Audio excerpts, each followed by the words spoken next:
What's up, everybody? So earlier I made a video showing you how to set a stop loss on Webull. Right now I'm going to show you how to set a stop loss on Robinhood.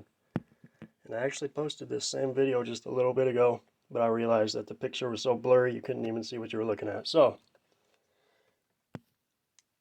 on Robinhood, the price that you see here, the stock price, that is actually the price that is directly between the current bid price and the current ask price. And during the daytime, during trading hours, you can hit this little gold arrow here and it'll show you the current bid and ask price and how many. It'll show you a list of the current orders that are in place from the top to bottom. It'll show how many shares and for what price bidders are bidding at and what they're asking for. So just something to keep in mind when you enter a market order. That's why when your price goes through, it's a little bit different than what the price shows, because a market order is basically an order that goes through at the best available price, opposed to a limit order where you're setting an exact price. So when you're trading after hours, for example, you always want to set a limit order because the prices are a lot more volatile in the pre-market and post-market hours, after hours trading. And so that's why it's important to set those limit orders, because people are setting crazy limit orders, and if you were to set a market order, you could end up paying a really high price for your stock. So as far as the stop loss, you come in here, you go to the stock that you want to set your stop loss on, you hit trade, hit sell, then come into the top right here and change the order type to either a stop order or a stop limit order. So take into mind what I just said about the difference between a market and limit order.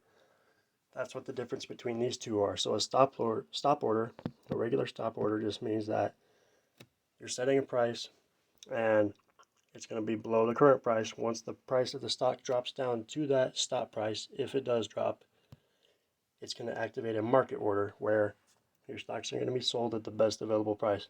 So when I'm setting my stop price, I don't set it to just below what the current stock is. I don't set it to just below the current price. For example, on this one, it'll be $34.93.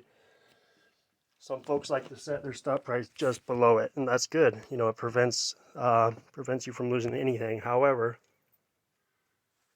when you set it just below the current price, there's a good possibility that your stop price is going to be reached, your stocks are going to be sold, and if you weren't done trading that stock yet, you're going to have to keep repurchasing those shares.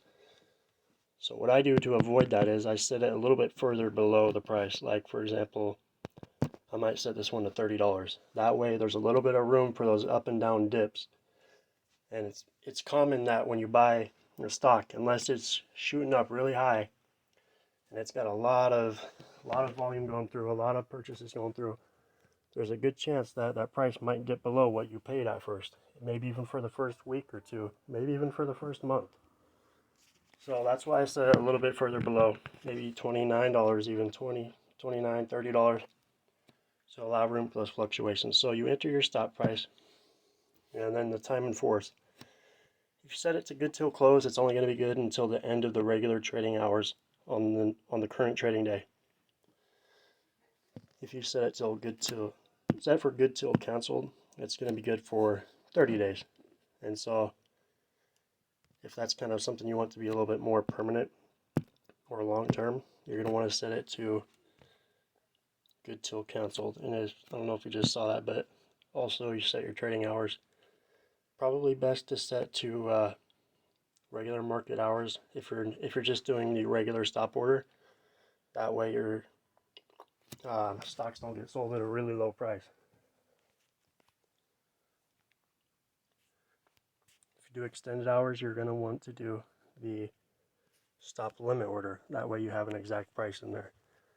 And with the stop limit order, it's pretty much the same. However, you're just entering a trigger price that's going to activate your limit sale. So if I was wanting to get $30 a piece for these shares, I might set the trigger limit at